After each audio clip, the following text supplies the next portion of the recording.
bulletin, 2 new cases, 1 needs further investigation. Movement restrictions to become stringent. And New Zealand ready to assist Fiji.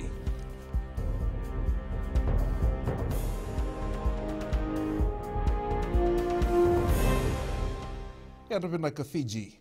1 of 2 new cases of COVID-19 announced yesterday needs further investigation.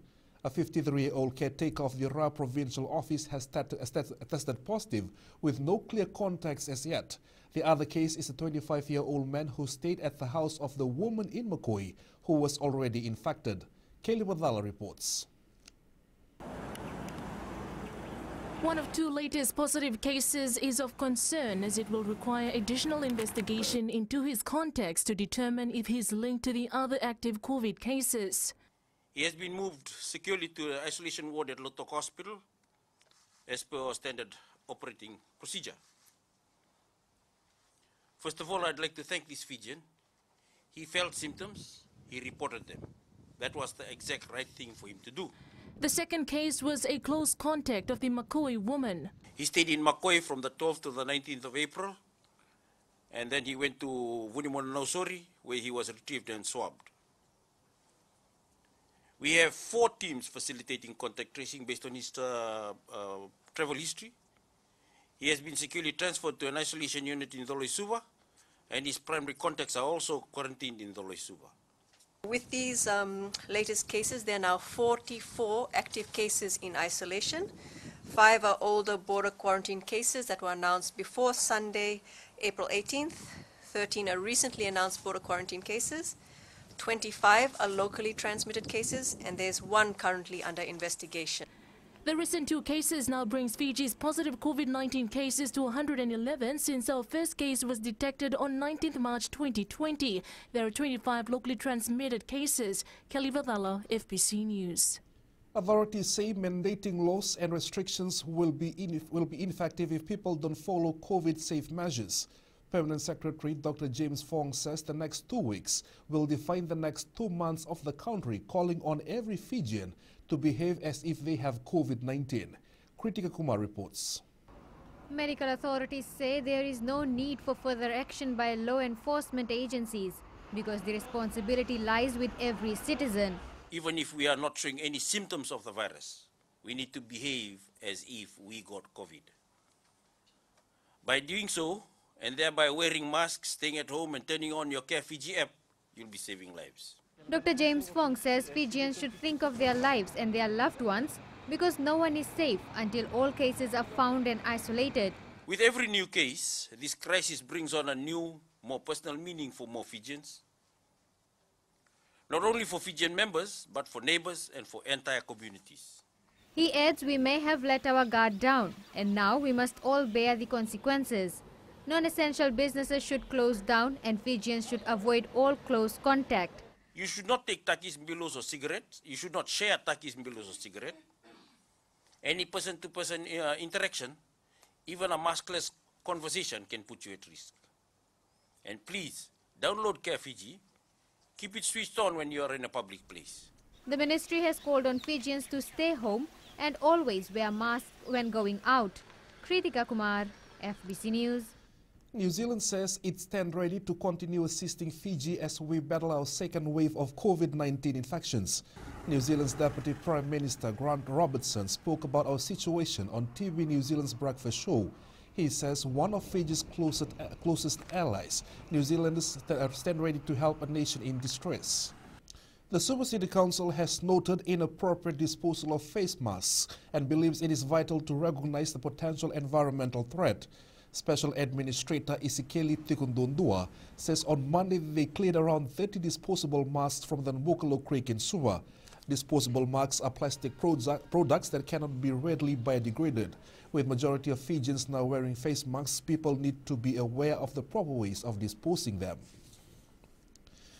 Heavy vehicles drivers may soon access the Lambasa-Sanganga Highway, with the Fiji Roads Authority now clearing the Korosomo slip to make way for a single-lane access road. Fiji Roads Authority CEO Kamal Prasad says work on the new road is taking time, so they have decided to construct a single-lane access to allow heavy commercial trucks through. Only vehicles up to 10 tons can access the alternative Tambia-Nanduri coastal road due to the weight restriction at the Langere Bridge. Prasad said surveys indicate the grounds is now stable and have started work on constructing the new single-lane access. This is being done in addition to the construction of the new 3-lane road on Korosomo Hill. Protecting our seagrass species is important as it assists in reducing the impacts of global warming on our ocean. University of the South Pacific researcher Shalini Singh says Fiji's seagrass species may grow along the coastline and act as a buffer, lowering the strength of waves on our shoreline.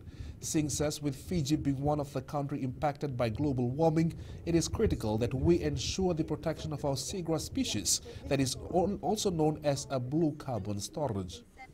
Seagrasses are able to control this carbon and store it within themselves at a rate that is 35 times faster than tropical rainforests, which are our green carbon.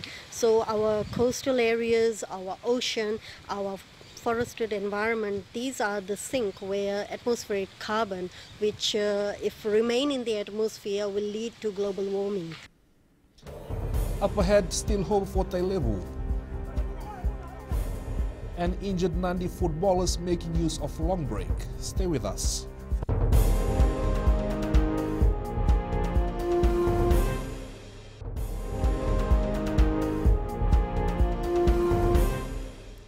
Welcome back.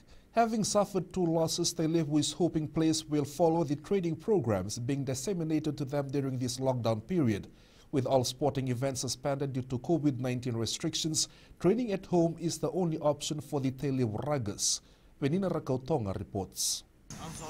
Tailevu needs to keep its consistency if it wants its first taste of victory. These are just training programs that we do on a daily basis, but the only difference is that it will be done on an individual basis. Each player has been given the training program that will hold them and keep them active, so no one is just staying home doing nothing. Head coach Sarah Mayambai says being active every day is the key. Just being active,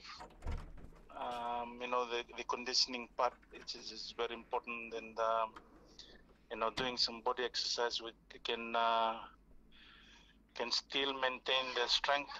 Manager Ipeli Sovalevu says they're putting trust in their players. We know that even though the boys will be carrying out their training, this will definitely affect us when we resume games. But we do have hope on our boys. This is where honesty comes to play for them, to make sure they carry out the program. It is not clear when things will return to normal, but players in the Skipper Provincial Cup are continuing with individual training. Venina Rakautonga, FBC Sports.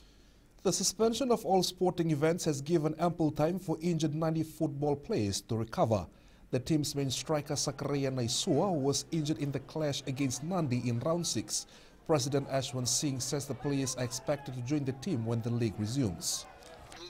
Our main striker was injured against Navua game, so it's good for him. He'll be recovering. And the other player, Asnil, was injured, so I think they will be back when we start again. Just a week after Chelsea and Real Madrid were prepared to walk away from the European Champions League, both sides met yesterday to contest for a place in the final. Chelsea gaining the upper hand in the first leg of the semi-final with an important away goal.